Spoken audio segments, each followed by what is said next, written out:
So good afternoon officially now, everyone. So my name is Erica Peterson. I am the National Education Manager with School Innovations and Achievement, or otherwise known as SINA.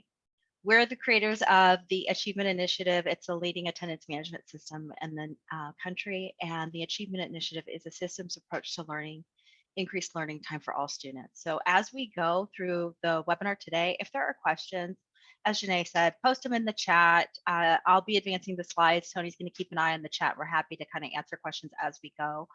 So we look forward to sharing out some information with you today. So I'd like to just introduce my colleague, Dr. Tony Wold. I've been with SINA for 19 years next month. And I told Tony yesterday I started right out of high school. But Dr. Wold, if you don't know him, serves as our Chief Business Official in Residence after 30 years in public education and has worn many hats, including former District Assistant Superintendent, et cetera. So thanks, Tony, for joining me today. Thank you so much. I'm glad to be here. And I've spent probably most of my 19 years as a client working with Erica in her capacities as well. Yeah, we go back a long way. So just a little bit about us again. So if you're not familiar, because as we talk about this topic of attendance, it's really kind of the stronghold in terms of the work that we do at SINA. So the Achievement Initiative, as I mentioned before, a systems approach to improve learning time for all. It is powered by our software Attention to Attendance and is built on a data-driven multi-tiered system of support platform to track, manage, and improve student attendance. So you may hear us use some jargon, A2A, et cetera, throughout our conversation today, and that's just what we're referring to. But really, it's a systems approach to improving learning time and getting kids to school. And that's really the area of focus for today is what do we need to be doing? So our focus today is to talk about what to do now, tomorrow, and in out years to apply a systems thinking approach to attendance improvement.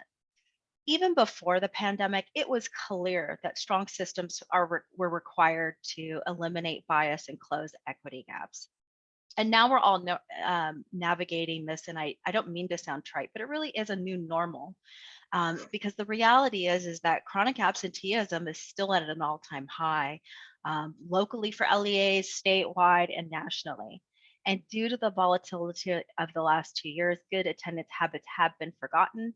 Districts are facing an impending fiscal cliff. We'll talk a little bit about that as the benefits of the hold harmless are removed and the impact of the 3-year rolling average of ADA takes effect. And the focus on daily attendance is really what's essential for recovering from the pandemic because attendance is the #1 predictor of student success. And so what's required is proactive communication. It's essential to reconnecting with families, rebuilding trust, rebuilding relationships with families and students that's been muted during the last 2.5, 3 years. So when we look at what is missing school really going to do and impact as a student or as a parent when you're looking at it, a lot of times I hear people now talking about, well, if I just miss a day a week, it's not that big of a deal. Until you look at the entire time of a student's schooling, that 1 day a week is 2.5 years. Even missing just 1 day per month is almost going to equal a full year of school before a student graduates. And we know that the more time you miss in class, the harder it is to stay forward. The other thing that matters is being on time.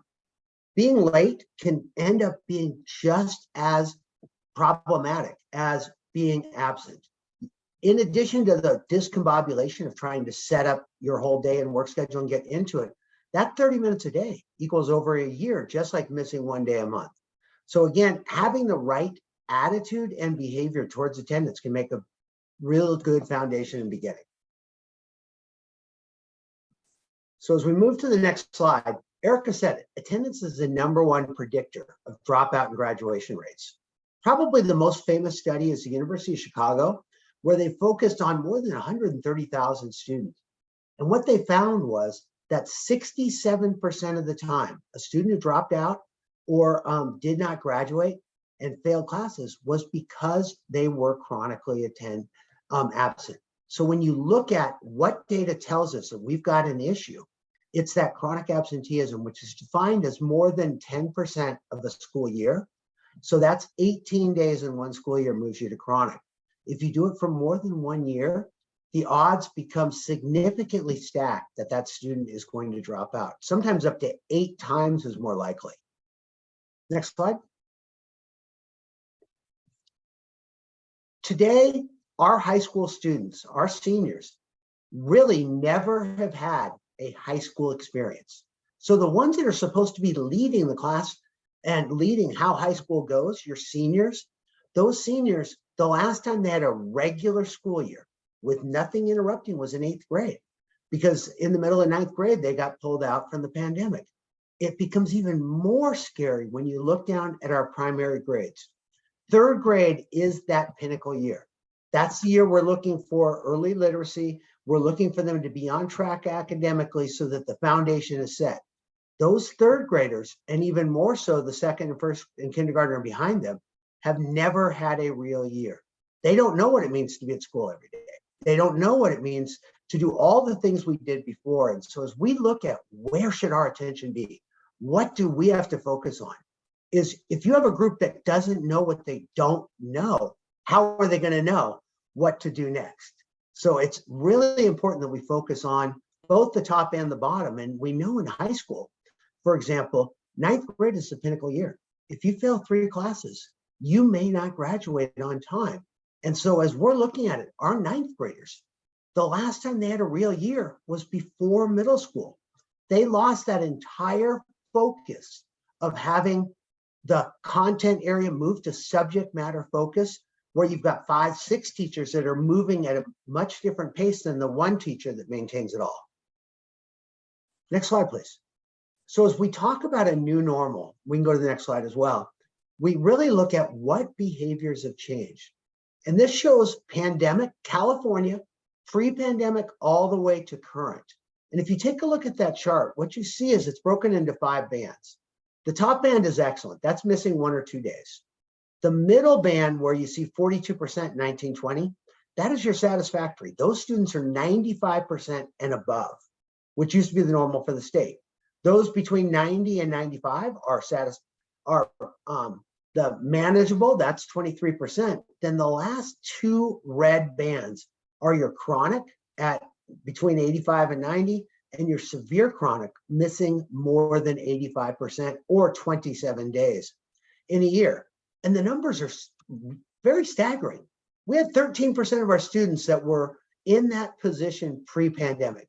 Today, as we look at the first 2 months of school in 2022, 23, we have 25% that are at that bottom level. Almost a doubling of the percentage of students that were chronic before. And even more troubling is we're barely over 50% that are meeting that 95% threshold.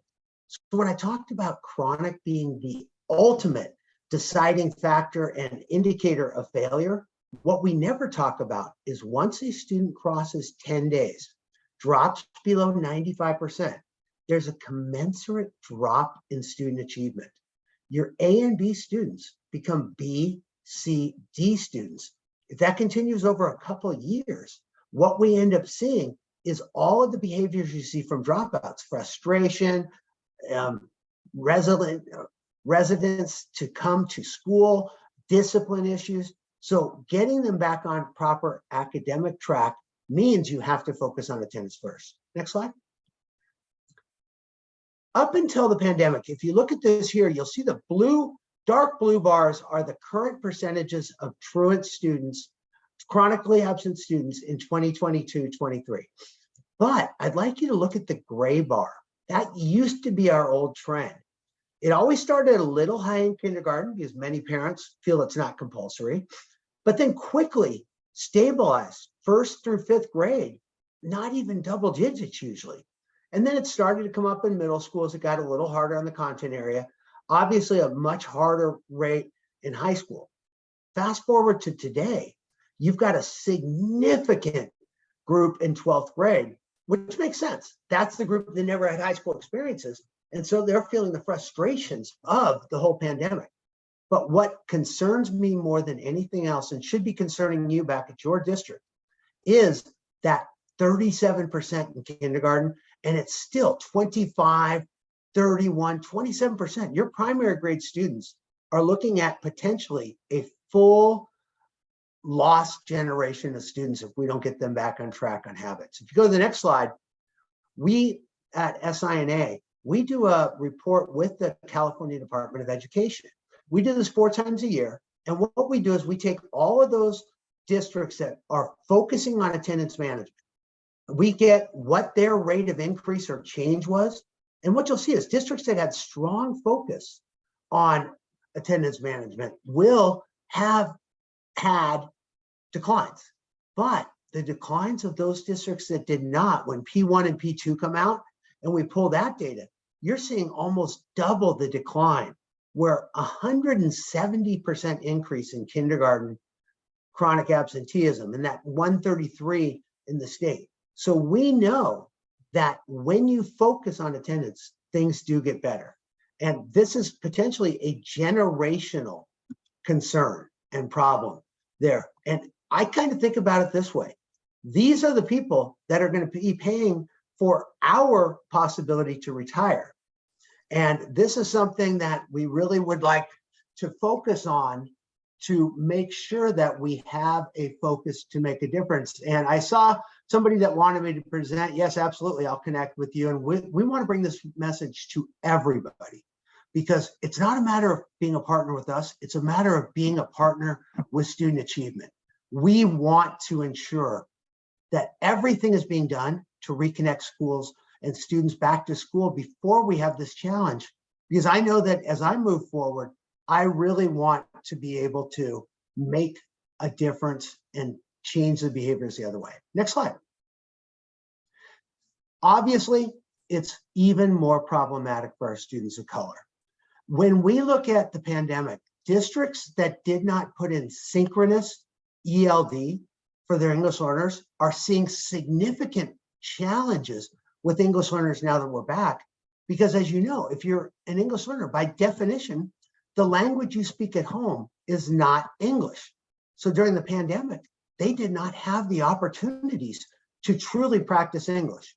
Districts that did made a difference. But what we also saw, and I saw this firsthand, I was in West Contra Costa, which has a very sizable Black population. In March of 2020, when we shut down quickly, those students checked out.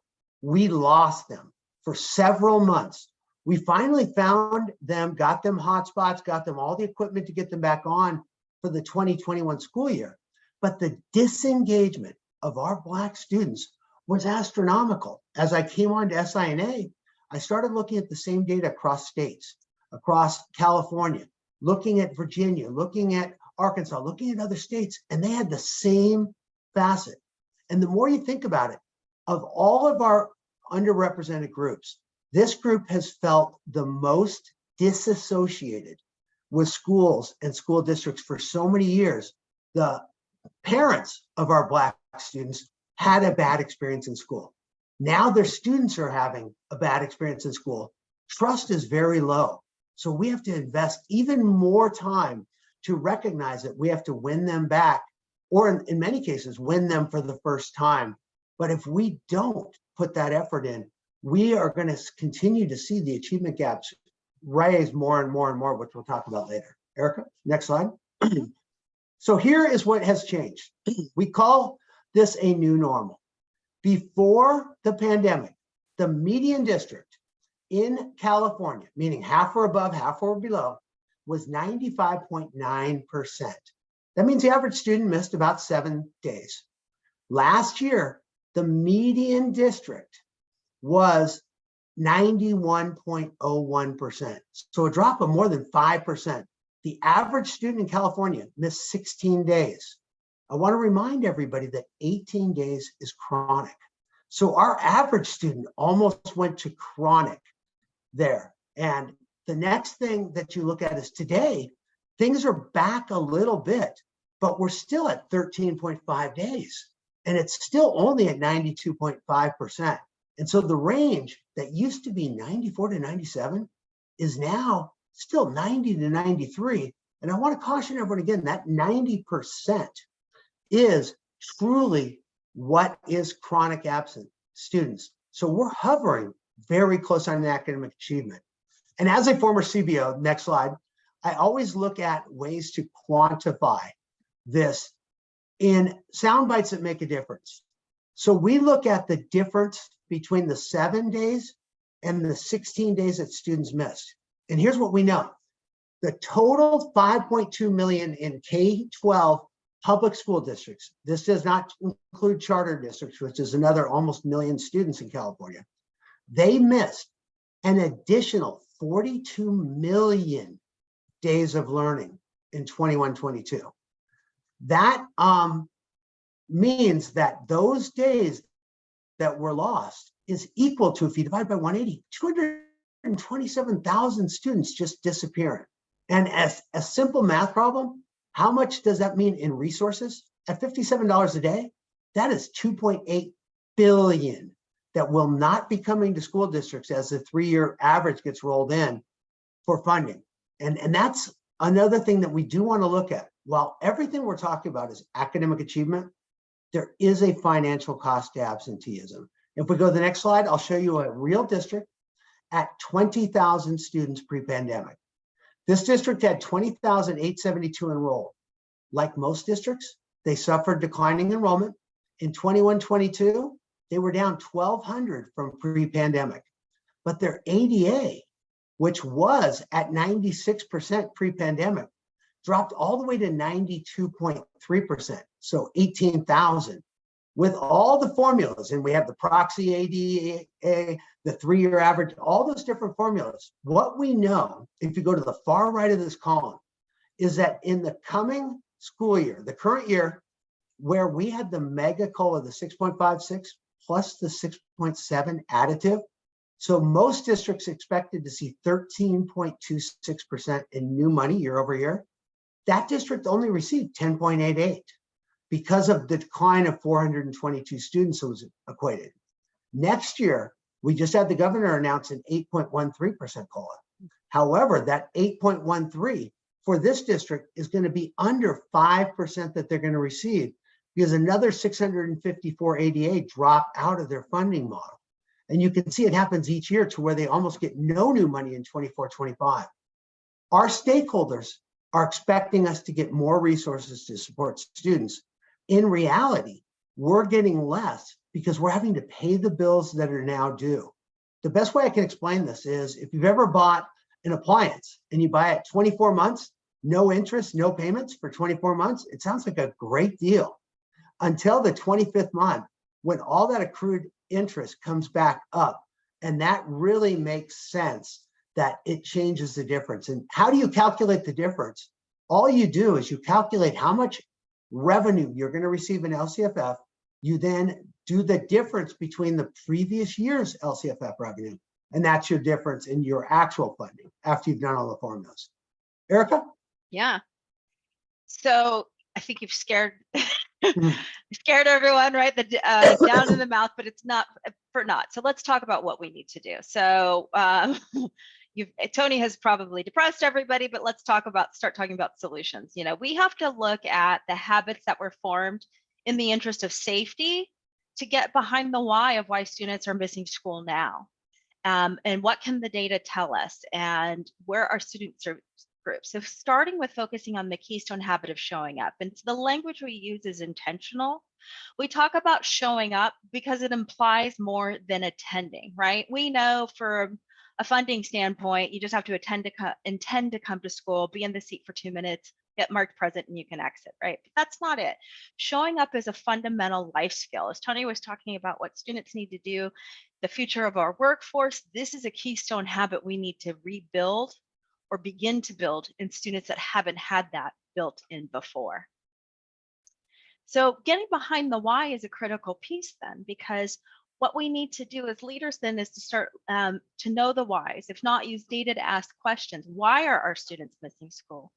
Who are the students missing school? Who is attending? Who is not attending? Who's showing up? If we know the why, then we can start looking at, do we have the resources to support achievement, right? What are the gaps?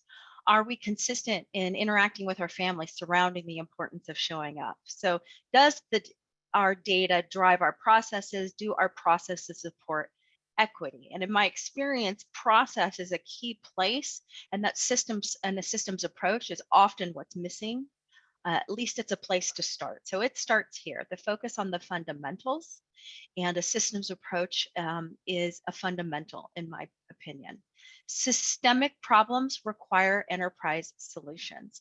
And enterprise solutions at their core are designed to improve proficiency and productivity, and ideally while providing employees and staff with a satisfying user experience. And so now is the time with one-time monies and things like that to look at where we can invest in long-term strategies that scale in over time to improve attendance. Enterprise solutions provide comparative data analysis and reporting in order to inform appropriate decisions and actions. They can include staff, but they shouldn't be reliant on staff. I mean, staff right now, if you can find them, staff is gold. And but if you talk to staff, they'll tell you right now that they just can't take on one more thing. And as managers, it's our job to identify bottlenecks and create efficiencies, and using attendance management systems is one way to do that. So system-wide problems require system-wide solutions, and that's really what's important here to understand. So what can we do today? Let's talk about that. It starts with triage, right? So focus, all is not lost. We still have nearly 40% of the year to go. And we have mechanisms that we can deploy. So make up for lost time through Saturday school. If you don't have Saturday school, get Saturday school. If you have Saturday school, where can you expand Saturday school opportunities? Pool resources, offering transportation. You know, I hear well, parents just see it as babysitting. I don't care if parents see it as babysitting. The data is clear that kids will benefit from the additional instructional time. So looking at what we can do right now. Right now, most districts are about to start, if they haven't started, enrollment for the next school year.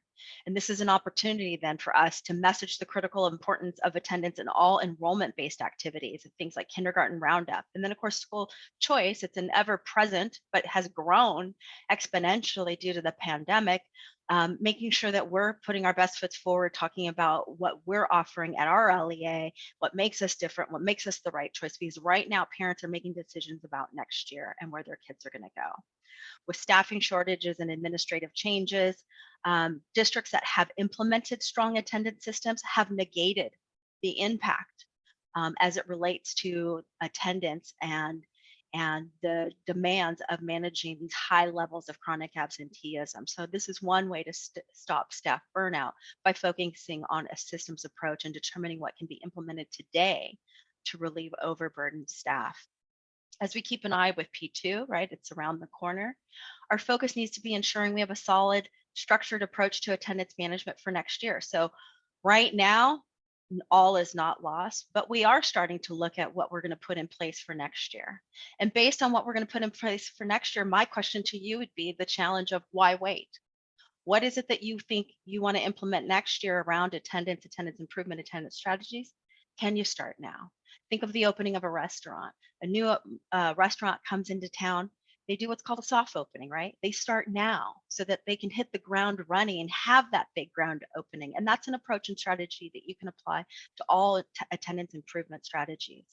We need to make a change this year, have the trend data this year so that you know that you're off on a good start next year.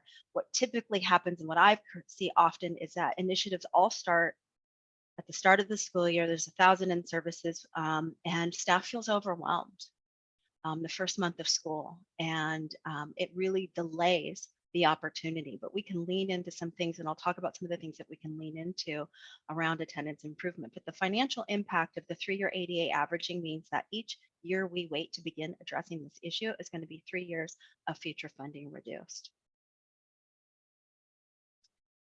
So are you supporting schools where support is needed? Start by asking questions. Do we have the fundamentals like universal and tier 1 supports covered within our districts? What are our policies and procedures? What are we saying and doing? And are we doing them all at the same way at all the schools?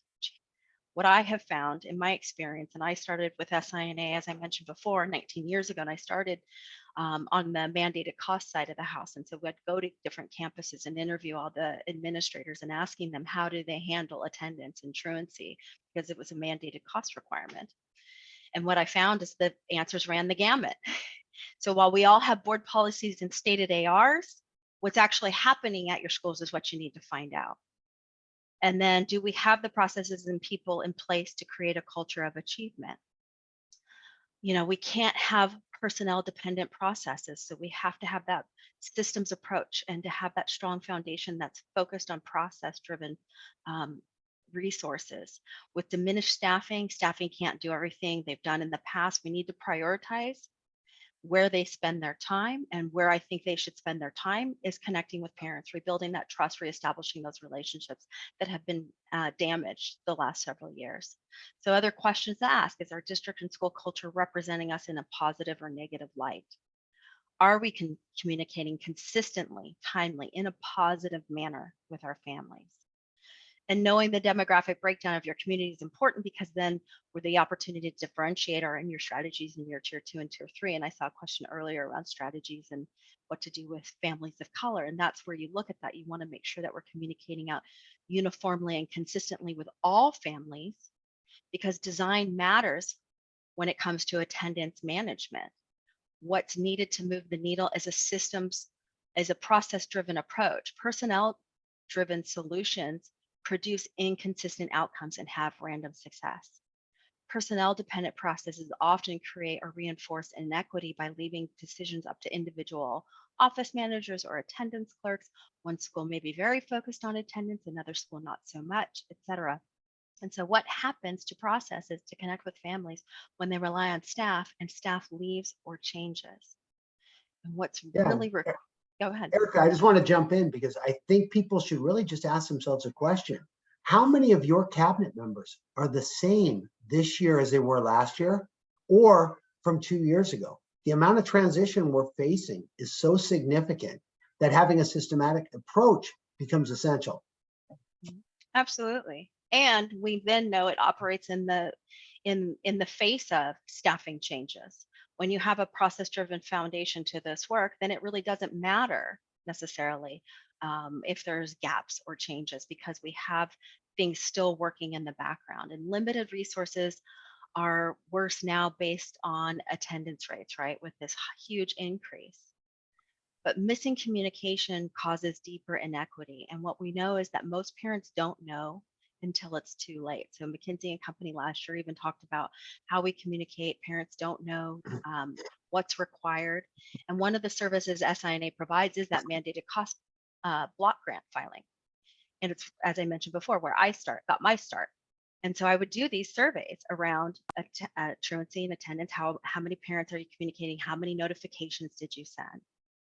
And what we determined is that parents aren't being communicated with in a timely and effective manner across campuses. When you have more than 2 schools, you have more than 2 approaches and ways that things are usually being done. And districts are required to send out these communications, but because it's delegated down, it doesn't happen, because we've all been down in the very busy front school office. And so when we've done surveys in the past, what we find is on average about 20% of families are getting those communications that are eligible.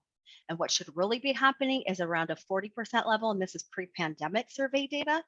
So these numbers are probably higher, more at a K-12 level. 50 to 60% of families should be getting notifications and alerts and communications and interventions around their attendance behaviors.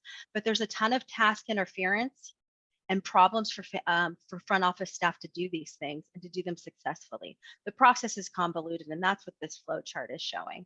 It's just all the steps it takes to typically get one communication out to families in a timely and consistent manner. Because the fact of it is that when it's not centralized, when it's not managed, when it's not systematized, districts usually have a disjointed, multi-step, cross-departmental, personnel-dependent way to send out a communication. And many of the communications are negative in tone. They're full of legalese, citing ed code, this, that, and the other. The lack of oversight allows for attendance staff members to individually decide who's communicated and who's not. And that flies in the face of equity. Processes need to occur every week without fail. And that's a real challenge these days across campuses. The benefit of systematizing the work and providing supports to staff then is in terms of creating efficiency and creating productivity. So attendance management systems and having that approach provides automation, it provides equitable support. And what we've seen in end user surveys is that self-reported staff time on task is reduced by 50 to 75%. Doing manual things like trying to get notifications out, that time now is recaptured and allowing staff to go and talk and make those connections with family. And that's where you want them to spend their time.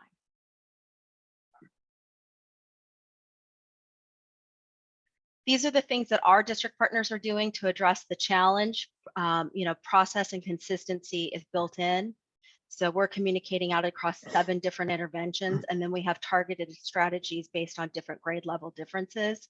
So we have K3. We look at different data sets to see where we need to focus and message, and then we differentiate that messaging, but we show up and make sure that we have our tier 1 and universal supports in place. And what that's really allowed us to see is the results. When you have a systems approach, whether it's our AMS, somebody else's, something that you're doing your own, a systems approach to attendance improvement as the foundation, great results can follow. So these are the results of a 7-year study across 21 districts across California that utilized an attendance management system. And what we're seeing here is the national grad rate compared to our end user grad rates for that study. Tony. So really focusing on attendance is focusing on student achievement. And usually if we were all together, I would ask a question to everyone in the room. So I'm going to ask Erica the same question. Erica, do you have children of your own? Yes, I have a preschooler. And so as you're getting prepared, how do you know right now what your child needs to do to be prepared and what you need to do for them to enter kindergarten? And for the rest of you that have had children go through the system, how did you know what they needed for 7th grade, high school, etc.? Well, I didn't until I worked in education, but I had no idea before then. And so I hear that all the time. Well, I didn't know, or I knew because I knew people in the system and I could talk to them, or I had previous children and I always apologized to the first kid that they were the test case and the extra ones knew. So as we go to the next slide, what we're really talking about is how do they know and what can we do to really start this trend? And so the first thing is we have to have a strong start when we open the school year in the fall. Even though we're still in the 22-23 school year, we have to start thinking ahead.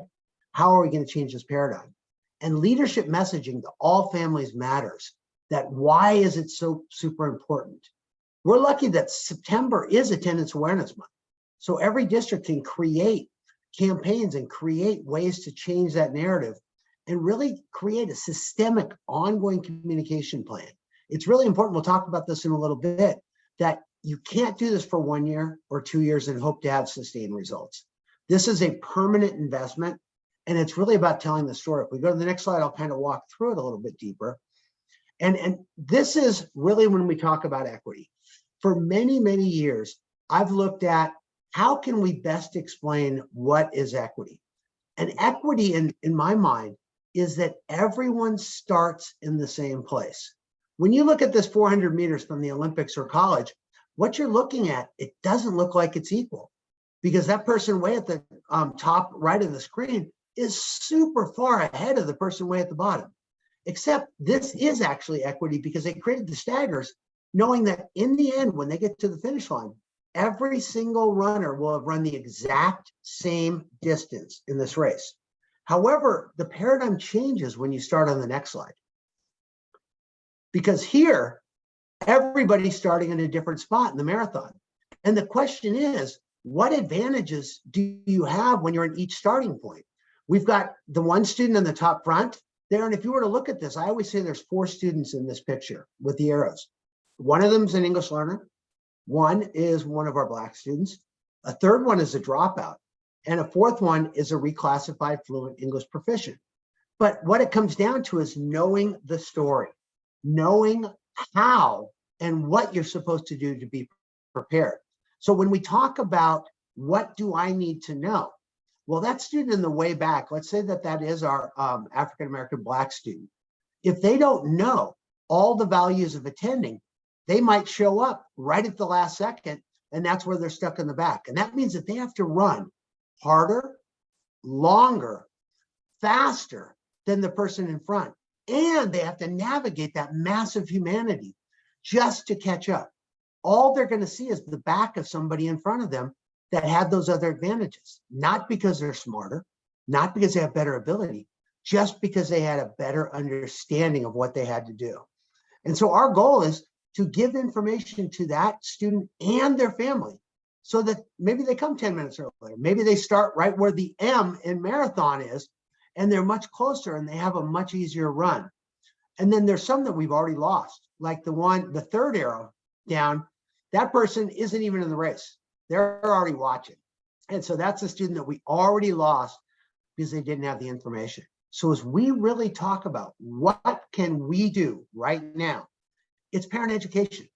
Title I was founded in the mid-60s to equalize the playing field. In fact, there was such a belief that parent education was essential that 10% of our funds were held set aside for parent ed. Well, as school districts, we thought that meant bring the parents into the school to teach them the things. I say it's the exact opposite. We need to bring information to the parents outside of school so that they can have all the same benefits that someone with a higher socioeconomic status just naturally has. And we need to do that consistently over and over again.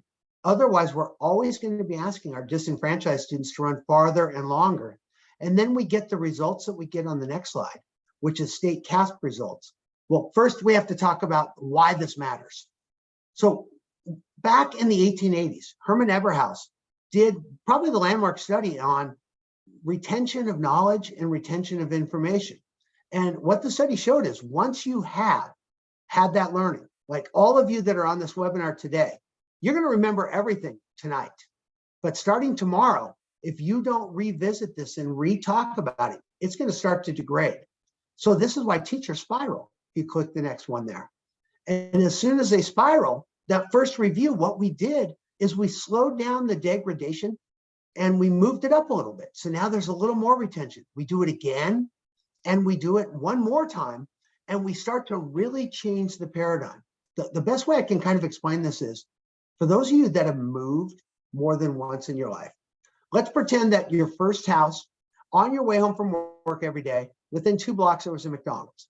You drove by that McDonald's every single day on your route. You saw it. Pretty soon, for being busy, tired, whatever, you find that you're eating at McDonald's 2 or 3 times a month because it's convenient, it's right there. Then you move. And after 10 years of eating McDonald's twice, 3 times a month, there's no McDonald's on your route home, but there's a Wendy's. All of a sudden, after a couple months, you don't remember McDonald's that was your go-to place, and you're finding yourself going to Wendy's because you're continually getting that reinforcement that Wendy's is right in front of you. This is what marketers do to get brand awareness. They know it takes between 6 and 20 impressions to get awareness, and then consistent reinforcement. This is why Starbucks is on every corner. You see that Starbucks, you're never going to forget it because you can't as you go forward. And having that foundation and sending that clear, proactive messaging to help level the playing field, because if we don't know as educators what you need to know, how do our districts with 50, 60, 70% UPC counts know what they need to do? And it results in a performance gap that is significant. Next slide. And it starts with attendance. You look at our low socioeconomic districts, pre-pandemic, they were 96.4% attendance. The high socioeconomic challenge ones were at 94. So more than almost a 2% difference just in going to attendance. And that plays into the test results that we had on CASP. Next slide. These are the test results comparing the last time CASP was offered right before the pandemic to the CASP that was offered last year. I point you to the middle where it says unified, and you look at 0 to 24% UPC. Those students that districts like that, 217,000 students are in those types of districts, 74% met or exceeded standards in ELA. The same type of district, elementary or unified districts with over 1 million students across the state, average student that met or exceeded expectations is 31%, a 40% achievement gap. And if you go over to the tan column, where you look at attendance 2019 to 2021, what you'll see is the exact same correlation. That high socioeconomic attended last year at 94%. The low at 87. For the unified, for elementary is 89, and for high school it's 88. Recognize that means the average student in those LEAs, in those districts, was chronically absent. And there's a direct correlation to your starting point and your academic achievements. So if we're going to look at lost learning and we're going to look at preparing students, we need to invest in parent education, proactively helping them to understand that you need to start right and be prepared to go forward. Next slide. So how do you change the attendance habits of parents and students, right? It really starts with leadership. And leadership is a results multiplier. If it's not your priority, it's no one's priority. If I have a report due to senior management, guess what I'm working on today? The report due to senior management. Our school teams are setting up examples of showing every day. If we don't show up, why would our students? Prepare school teams with tools that support showing up. A systems approach to attendance can create the appearance of ubiquity. If you can push out this messaging, as Tony talked about, where advertisers are repeating the message, show up, show up, show up, right? They do that with brand awareness, McDonald's, Nike, you name it. You can create those appearances of you're everywhere, communicating out this message, even when you're not. So system automation to staff to make them more efficient and more effective is what leadership can do. You can bring these systems into place. You can set the example. You can make this the priority. You know, we always say sort of inspect what you expect. So what steps are we really talking about? You have a leadership team, cabinet, et cetera. But districts would benefit by having a top leadership attendance team who can look at the data, make decisions, and act upon it. Because what you can do that a site administrator can't do is move the entire organization when it needs to happen. Data should tell a story. So you need to disaggregate and unpack the data, find out the why.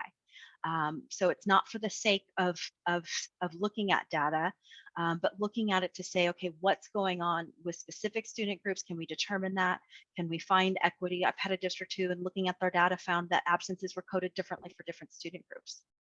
It was an educational opportunity because certain student groups did not understand that what constituted excused absences, and many of their absences were automatically being coded as unexcused reasons. So map your assets. What do you have to take on this work?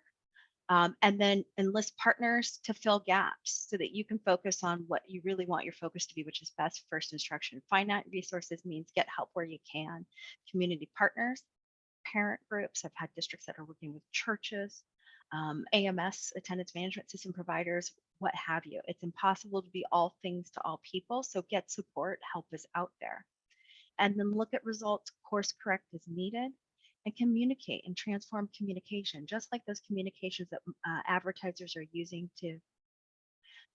But as educators, we need to look at what we're communicating to our families, how we're communicating to our families. And what we communicate around attendance needs to be different. Communications the purpose is to change behavior. So communication needs to be focused on inspiring. Parents come to bring their children to school because they want what's best for their kids. And that's something we can tap into. So it should be aspirational in tone, encouraging, and educating parents, understanding that they don't know what they don't know. So we need to communicate differently. Promote your programs and schools to your community. Neighborhood schools are no longer a monopoly. Good communication, it's my favorite saying, is the Mark Twain. Sorry, I didn't have time to write a short letter. But so looking at simple, concise, relevant communication. Always ask yourself, why am I sending this? Positive. So research tells us for every one negative communication, you need 5 positive touch points with families. in the home language, accessible, and not that legalese, as we talked about some of the negative tone and some of the mandated language. Multiple modalities. So we can't be one and done, as that Ebbinghaus habits formation and learning curve showed us.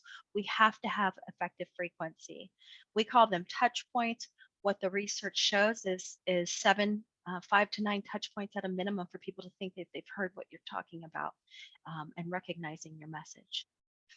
If we're here to change behavior, then targeted strategies, tier 2 and tier 3 communications with parents and students, that again talks about why we want you here, and looking at the data to identify where the focus should be. So how we communicate to kids early grade, those parents maybe are new into the school system versus maybe high school parents, et cetera, needs to be different. Recognizing successes and celebrating wins, because change is hard work, are important things to do, and are other ways that you can support. This is an opportunity to change the narrative from, oh, all the school cares about is just the money, to we want you here. Here are the great programs that we have for you. Attendance is the gateway to student achievement. We know this, right? Foundationally, early on, it's around literacy and proficiency. We're learning to read so that we can read to learn. And then we get into grade level and subject matter content areas. And that's what's so important about this in terms of focusing on attendance management and a systems approach to improve attendance. So what is different communication and communication that inspires, encourage, celebrate look like? These are just a few examples.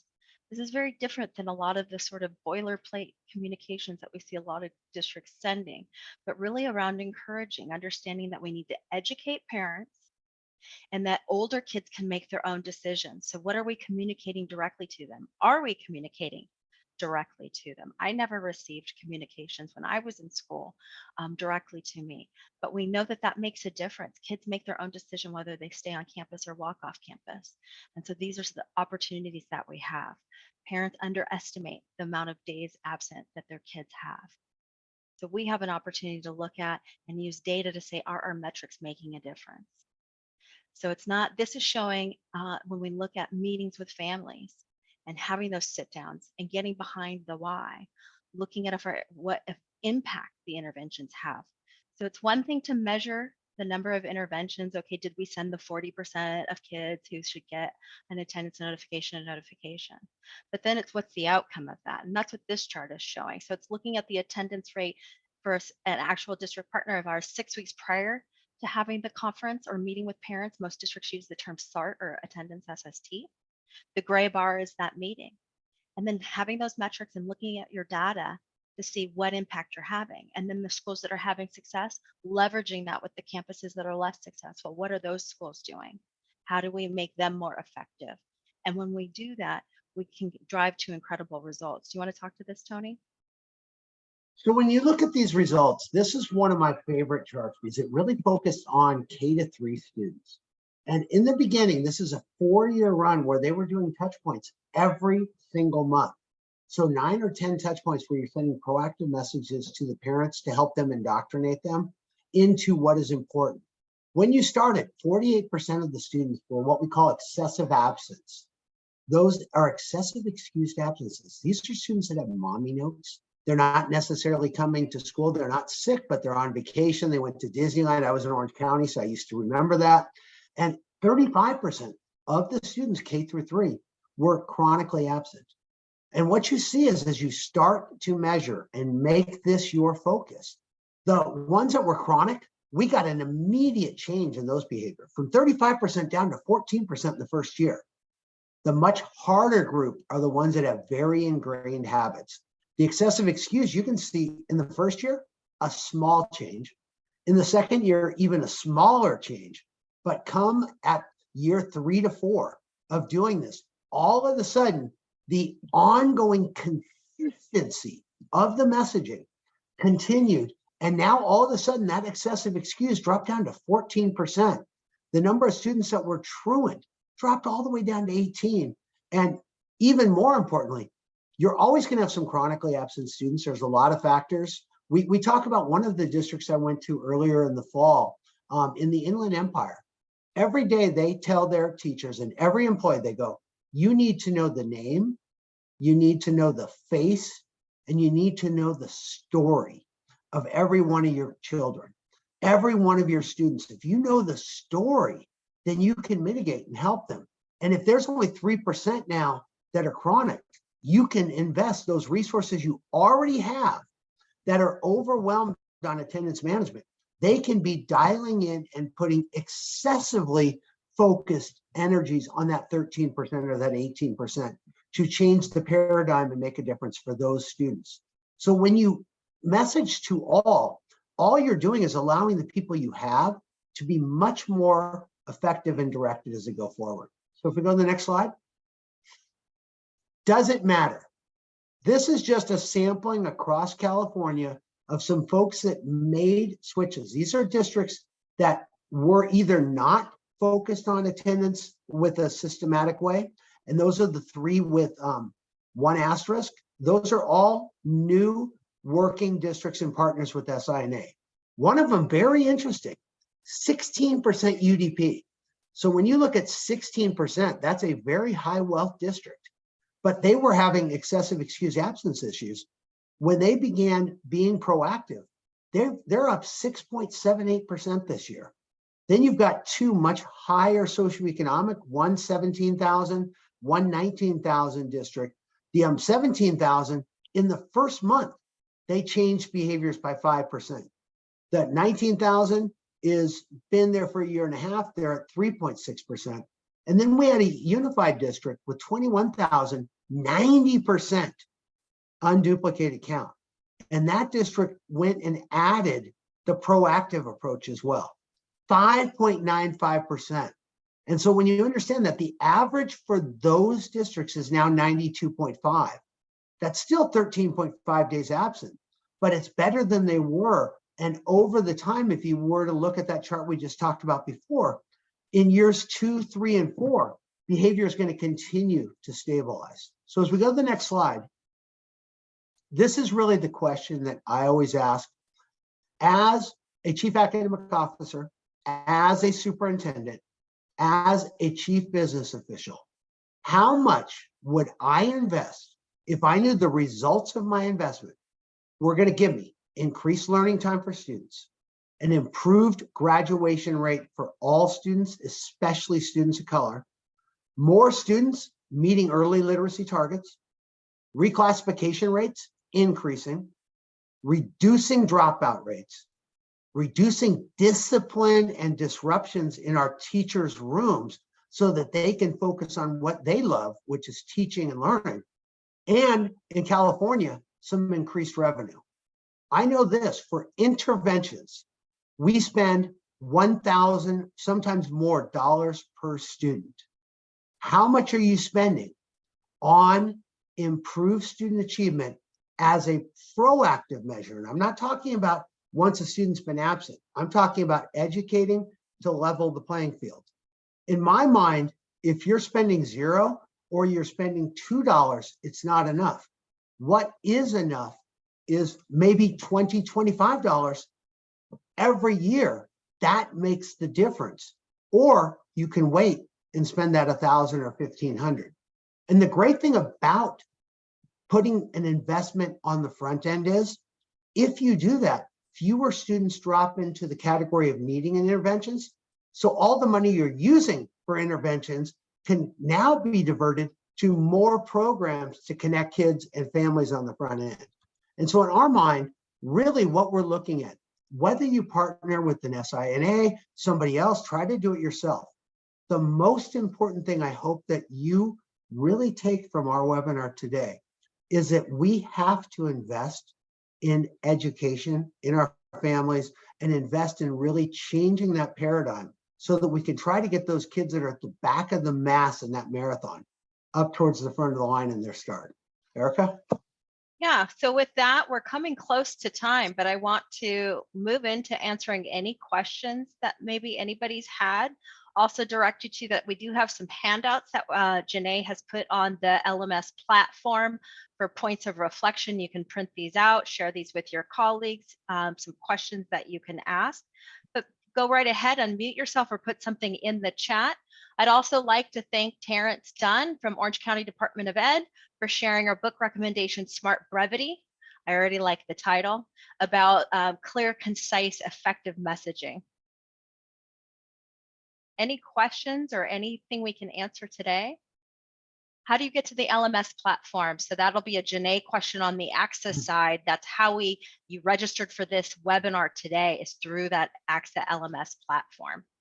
I am posting that in the chat right now. Thank you. I'm gonna go ahead and just stop the recording. If we have any questions, you can go ahead and unmute yourself or raise your hand.